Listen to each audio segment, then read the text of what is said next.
भोपाल से अगली खबर, जहां सदन में अनुपूरक बजट पास हो गया है। अनुपूरक बजट पास होने के बाद बीएसटीवी पर बोले वित्त मंत्री जगदीश देवड़ा और नेता प्रतिपक्ष उमंग सिंगार।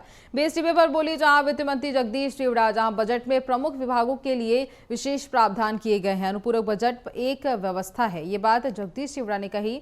केंद्र की योजना में राज्य का अंश मिलाना पड़ता है और कांग्रेस ने कोई काम किया। जगदीश देवड़ा ने ये बात कही जहां कांग्रेस ने कर्ज लेकर वेतन दिए।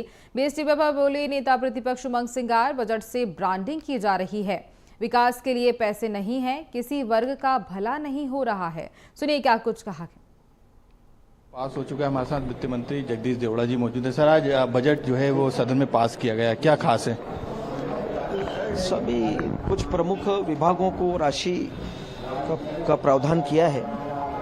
तो ये तो अनुपूरक बजट तो एक भारतीय संविधान की एक व्यवस्था है कि मुख्य बजट के बाद में अनुपूरक बजट लाया जाता है और उसमें जहां केंद्र सरकार की जो योजना रहती है उसमें राज्य को कुछ अंश मिलाना होता है, तो वो उसके लिए रहता है। कोई आवश्यक कोई योजनाएं चल रही हो तो उसमें कुछ राशि देने के लिए, इसलिए ये अनुपूरक लाया जाता है। बजट को लेके कांग्रेस की तरफ से भी कई आरोप लगाए गए कि इस बजट में सरकार की ब्रांडिंग की जा रही है और कई दूसरे भी सदन में कांग्रेस कहे, लेकिन कांग्रेस ने कोई काम किए हैं क्या?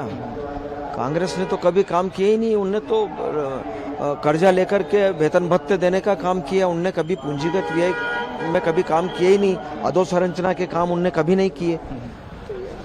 बिल्कुल, ये तो जगदीश देवड़ा, उन्होंने बताया कि बजट से क्या काम सरकार आगे करने वाली है और उन्होंने सरकार के पर लगे विपक्ष के आरोपों का भी जवाब दिया। कैमरामैन अमित के साथ मनोज राठौर, BSTV भोपाल।